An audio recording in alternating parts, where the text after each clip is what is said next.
ازيكم يا حبايبي؟ عاملين ايه؟ يا رب تكونوا بخير. صلوا على النبي كده واذكروا الله، الا بذكر الله تطمئن القلوب. لا اله الا الله، سيدنا محمد رسول الله.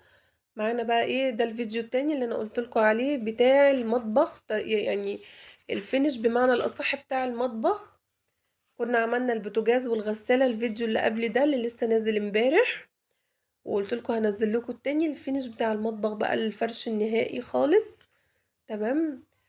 طبعا لو انت لسه ما اشتركتيش في القناة اشتركي وفعلي علامة الكل عشان كل ما انزل فيديو يوصلكوا، واعملي لايك واشتركي في القناة عشان كل جديد يوصلك مني بإذن الله. صلوا على النبي كده بقى، وتعالوا بقى نبدأ الفيديو بتاعنا بإذن الله. بصوا بقى كده، بصوا المنظر، التوابل.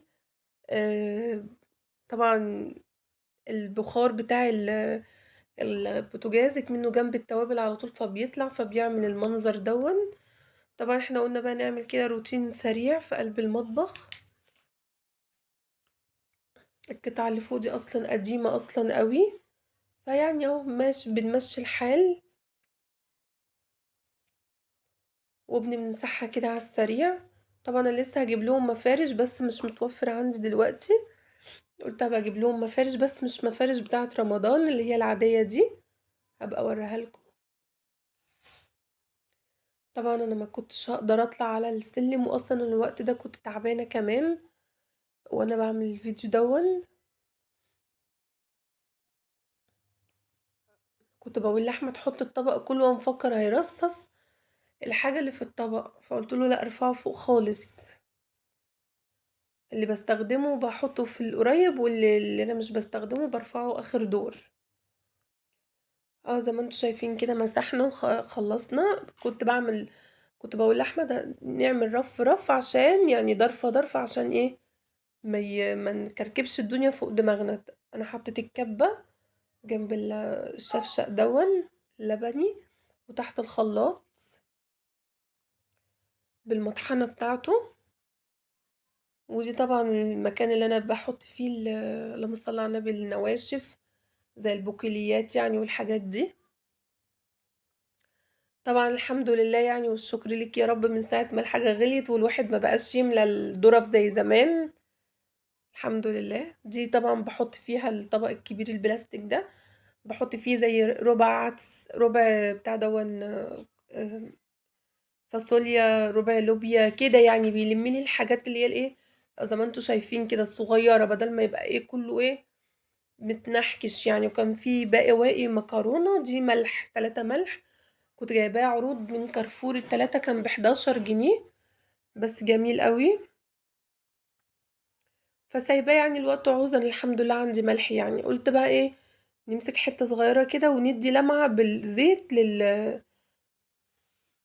لحتة المطبخ، زي ما انا قلت لكم ان هي قديمة، فطبعا مطفية خالص، مطفية خالص زي ما انتوا شايفين كده. فقلت اديها ايه لمعة كده بسيطة كده على الخشب بس احمد جاي بقى ايه، كان مفكر ان الازاز كمان، قلت له لا الازاز لا، ده هو بس ندي لمعة بس للايه، للخشب. عايزة اقول لكم لحد دلوقتي اللمعة دي موجودة والله يا جماعة يعني. هي فكرة مش بطالة، مش وحشة، اللمعة دي موجودة لحد دلوقتي في الفيديو. طبعا النيش الصغنون ده بتاعي دون، المتواضع ده، عملناه برضو ورتبناه، حطيت فيه كوبايات، لميت كوبايات كانت هنا وهنا، بصوا اهو، او برضو هجيبه لكم. ودي روقناها برضو ونضفناها مسحناها. بصوا اللمعة بتاعت الزيت، نقطة الزيت.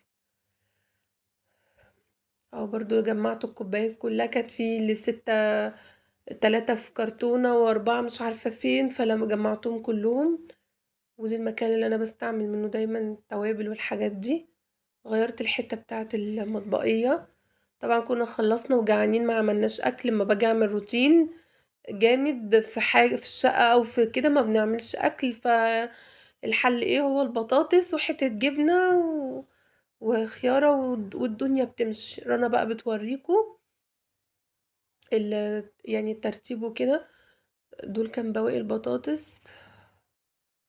وادي كده خلصنا الحمد لله. دي الفرشة اللي هي مش جديدة، هي عندي بس ما بفرشهاش على طول. طبعا فرق الشاسع اول ما شفت التوابل من شوية من دلوقتي. طبعا بقى لو الفيديو